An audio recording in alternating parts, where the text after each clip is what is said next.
ditën e sotme për shkak të mendimit, detajeve, gjithçka e karakterizonte. Kam kënaqësi që këtë ditë fillimisht ta nis me falënderim, më pas edhe për të bërë një bisedë shumë më të gjatë për të ndalur në detaje. Kam kënaqësinë të jemi me Suzanën.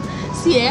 Përshëndetje dashur. Si fillim, shumë faleminderit. Suzi, të them Suzi me konfidencë. Piccolo pensiero i thonë italianët.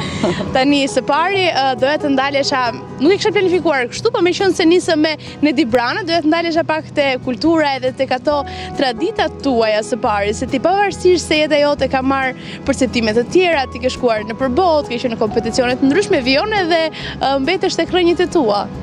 Unë së pari jam rritur me një familje shumë të shëndosh edhe me tradita me gjithçka, por edhe me civilizim, sepse mendojnë se Dibranë nuk janë të civilizuar, po janë. Faktikisht duhet një shprehje në Dibër që shif oborrin, shif shtëpinë, shifit jomën dhe meribin, që do të thotë, nëse e joma është, e oborri është edhe e bia, është edhe gota.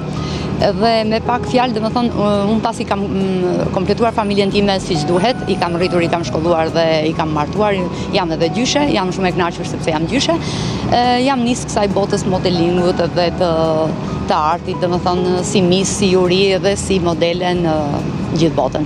Unë marr pjesë në Milestone Pageant International Global. Jam ndjer shumë e vlerësuar.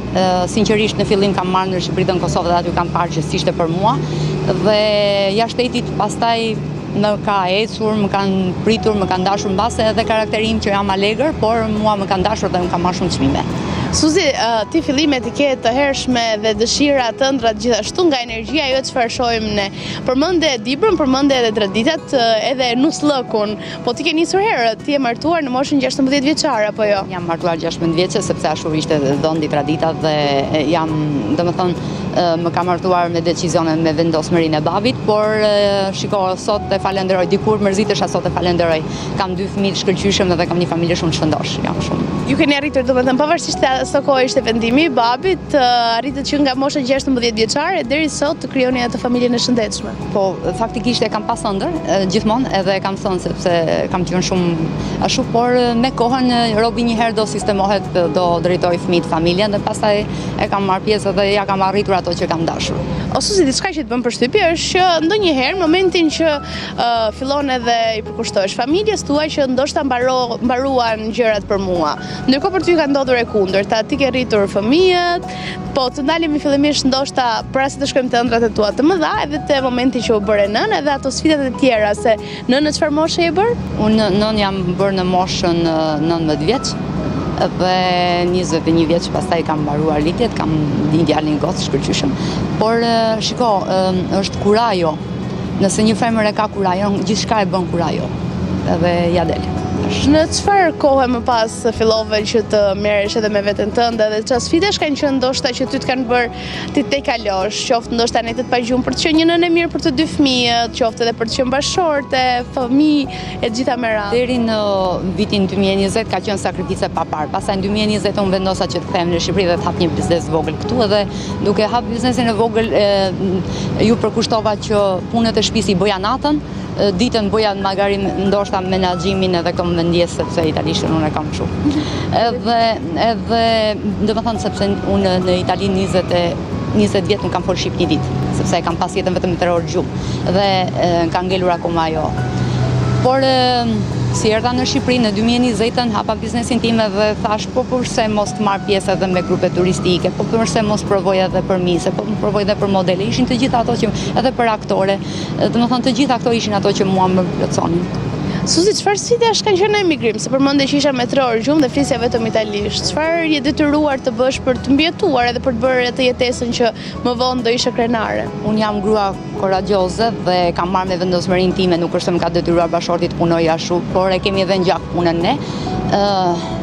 Unë 20 vjet nuk kam fletur vetëm 3 orë gjumë sepse boja 3 punë. Dhe më kanë komentuar dhe keq në disa raste, por nuk është problem sepse një robit pa ja njohur jetën nuk e komenton dot, por këtu ndodh.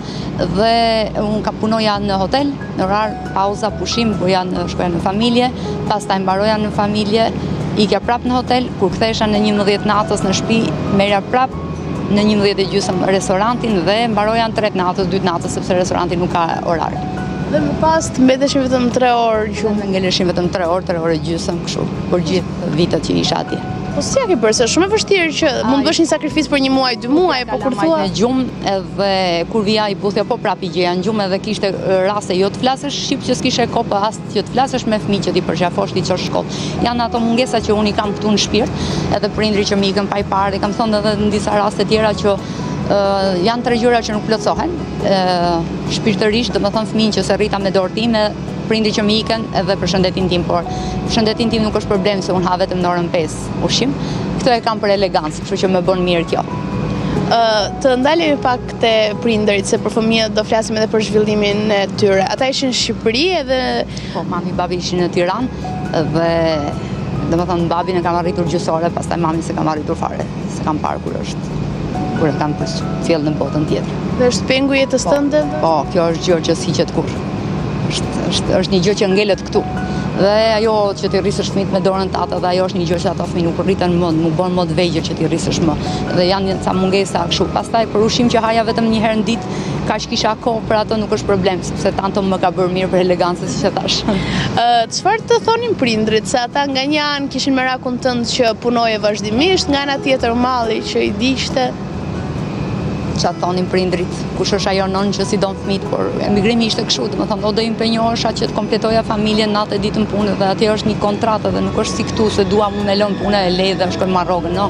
Atje po le punën një ditë, nuk merr rrogën e muajit, kështu që ishin ca gjëra, janë ca rregulla tjera, janë ca gjëra tjera.